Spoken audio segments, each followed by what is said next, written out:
Hello and welcome. My name is Shanlee Davis, and I am a pediatric endocrinologist at the Extraordinary Kids Clinic at Children's Hospital, Colorado. And today I'm going to be talking about Testosterone 101 and the basics of what you need to know for testosterone. So testosterone is one of many hormones that we talk about in the field of endocrinology. Endocrinology is the study of all of the hormones in the body.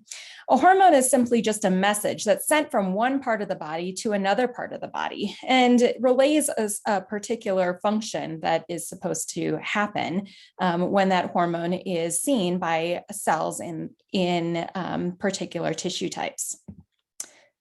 So we are all familiar with the process of puberty. Puberty is the physical changes that are involved when a child's body matures into an adult's body.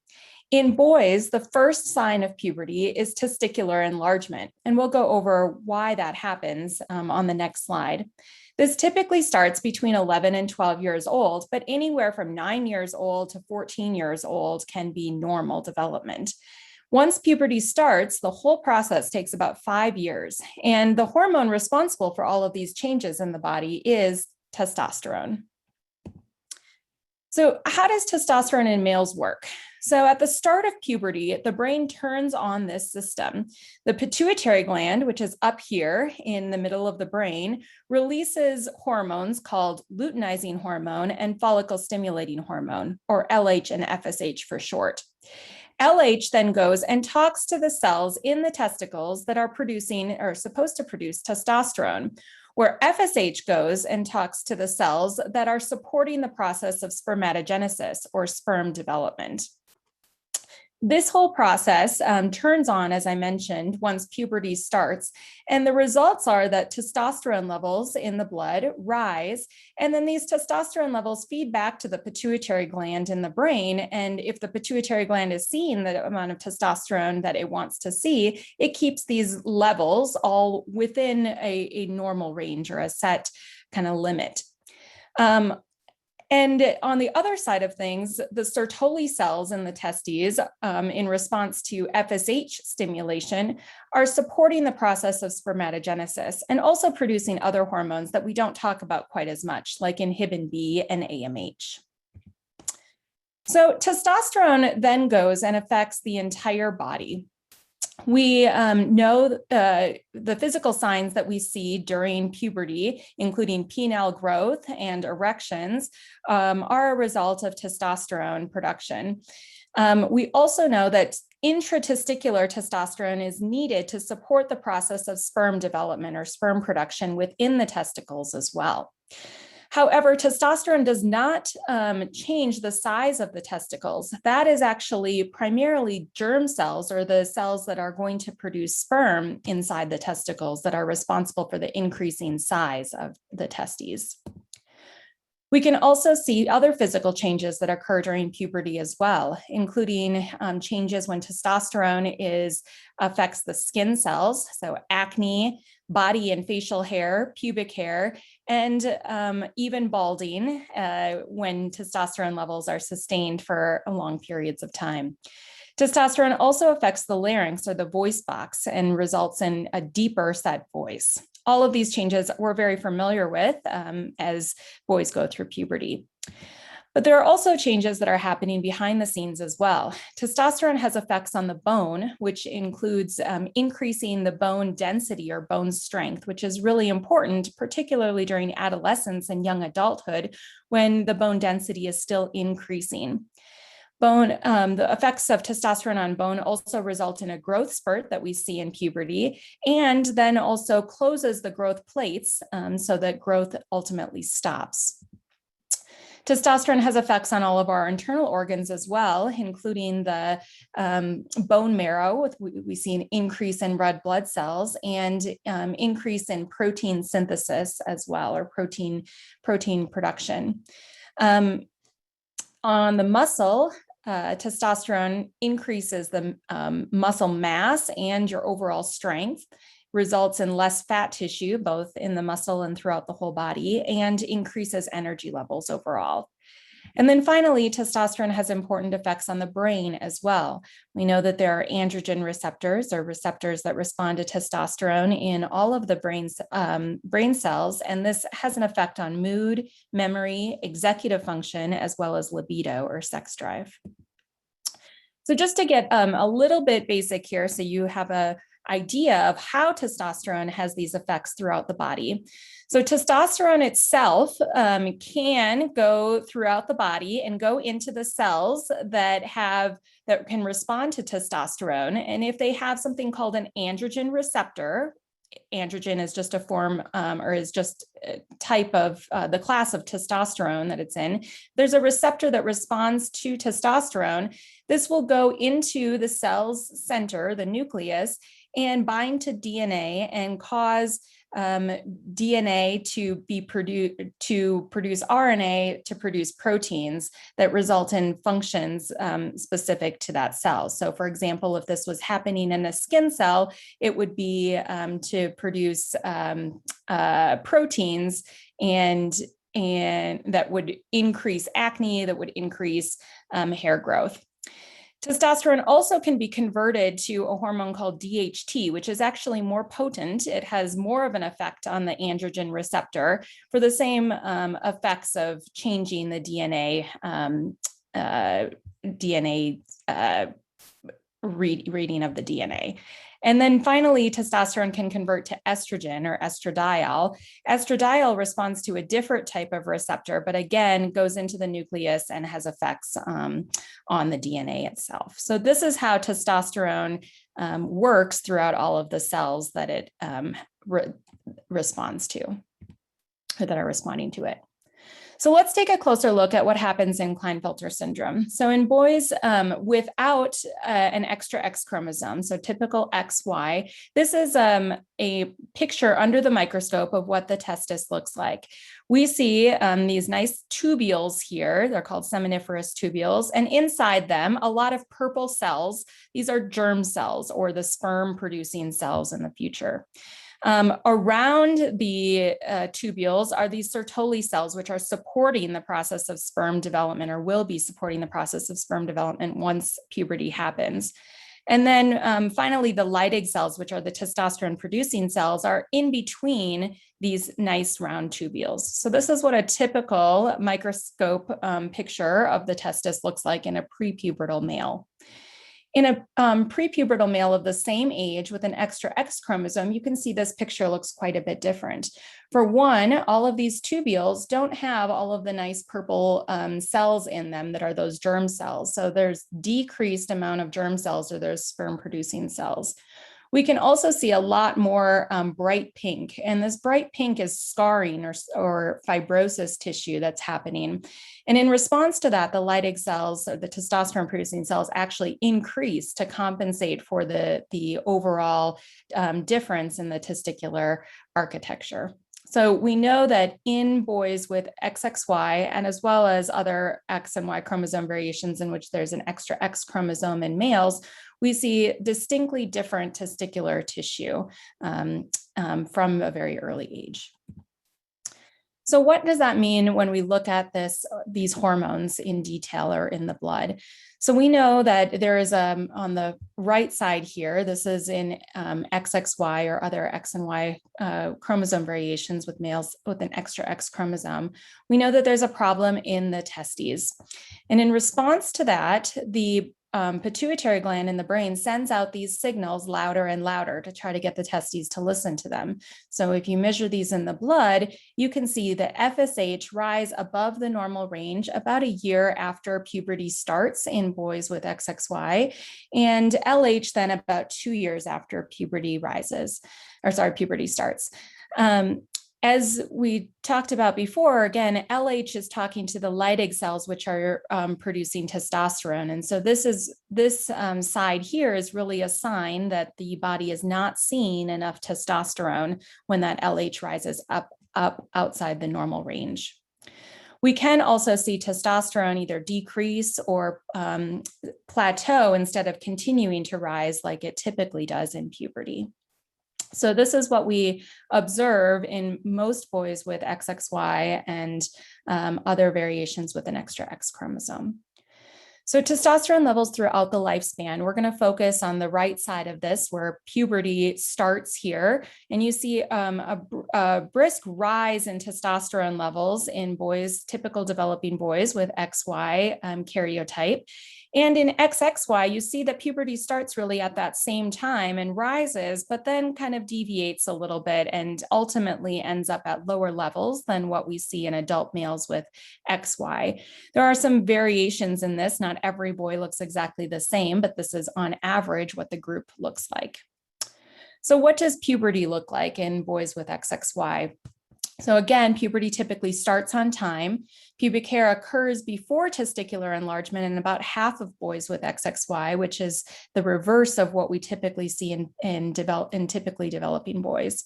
We do still see testicular enlargement, though, that goes to a max of about 8 millimeters, sometimes up to 10 milliliters.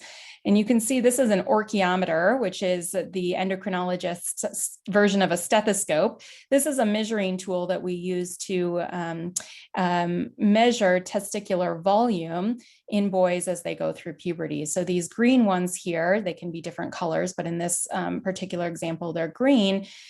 These are all pre-pubertal testicular sizes. And then once we hit 4 mLs, these are pubertal testicular sizes. Typical adult or fully developed testes are 20 to 25 mLs. But again, in XXY, we see this stop around 8 to 10, and then sometimes often actually decreased back down to around 4 mLs. From a hormone perspective, we see testosterone rise, but then plateau in the low normal range, or sometimes even fall below the normal range. And physically, we can see reports of less body hair, less muscle bulk, and taller stature, primarily because the growth continues beyond when the growth plates would typically close. We can also see more gynecomastia, which is breast tissue development in males, if testosterone is not replaced and allowed to go below normal levels. So let's talk a little bit about testosterone treatment. So the Endocrine Society hypogonadism just means underactive testes. Those guidelines say that in order to start testosterone treatment, you should have both low serum testosterone levels as well as clinical signs of testosterone deficiency. However, clinical signs of testosterone deficiency can be really hard to interpret because they can be nonspecific, things like fatigue, or they could be things that adolescents are typically not experiencing, like low libido. So these are difficult to apply to typical adolescents. So many people will start testosterone sooner than that. They will start if the testosterone is low and the LH is high. So just with the biochemical findings of hormone abnormalities and not necessarily with signs of testosterone deficiency. Other endocrinologists will say, well, we're not even going to make the testosterone be below the normal range. Testosterone can still be within the normal range, but if the LH is high, that's a signal that the body is not getting enough testosterone. And so starting testosterone at that time is done by more proactive endocrinologists. And then there's also questions that we're not going to talk about in this talk about whether or not giving testosterone either in early puberty when all of the hormones are still normal or pre-pubertally is really from a research perspective at this point and isn't standard clinical care. So again, all of these signs or all of these features that testosterone has an impact on can improve or increase if you are giving testosterone exogenously, so not made by the body, but given to the body, with the exception of sperm production.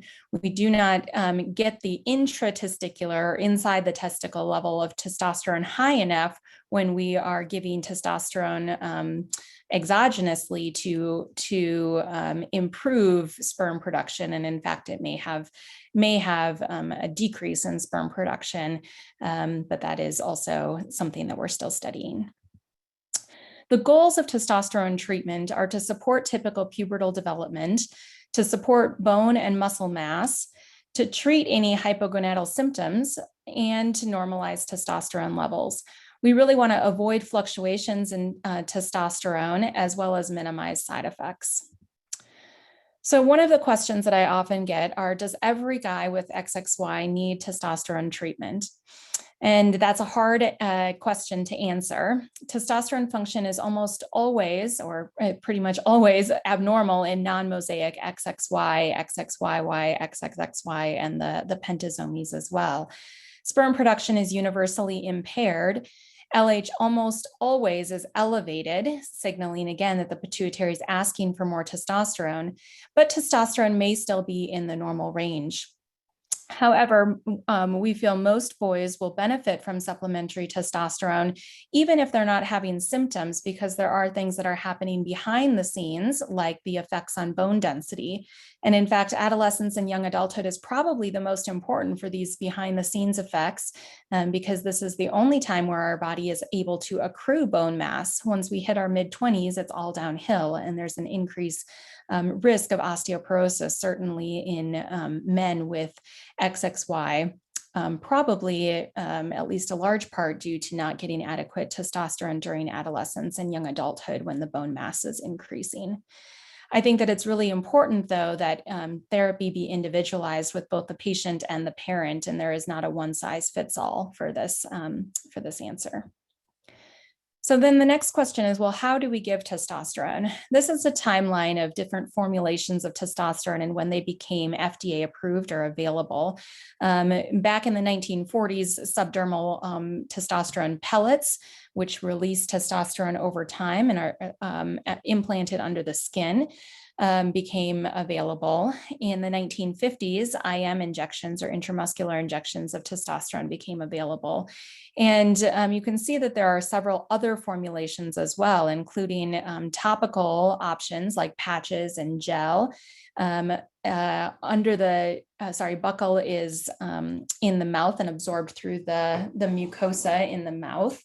Nasal formulations, which are sprayed into the nose and absorbed through the nasal tissue.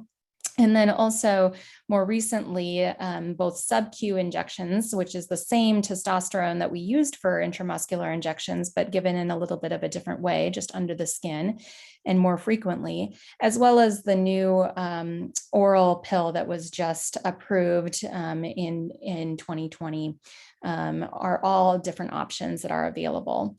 However, there are pros and cons to all of these. And I'm not going to go into all of those right now during this talk, but some questions that need to be asked is, how often does it need to be given, and how titratable is it? So for example, when we're in early puberty, I want to give very low levels of testosterone and gradually increase them over time to mimic what would be happening during typical puberty. And that is definitely not an option with all of these different formulations.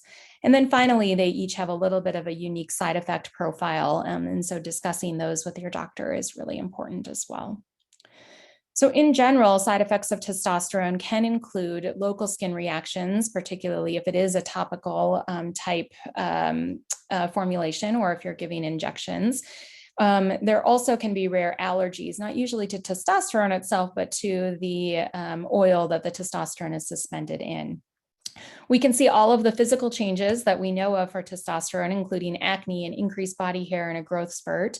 We can also see bone age advancement and fusion of the growth plates, which usually isn't a problem in XXY, but if you have, for some reason, short stature and you give testosterone too quickly or too high of doses, you could end up with being a lot shorter. We can also see an increase in red blood cells, sometimes clotting or bleeding issues that are rare if the testosterone levels are kept in the normal range. Testosterone, again, has effects on the brain, and particularly if you have fluctuations in testosterone levels, you can see mood changes or aggression, but it is not typical that just replacing testosterone within the normal range and gradual changes result in any problems in these areas.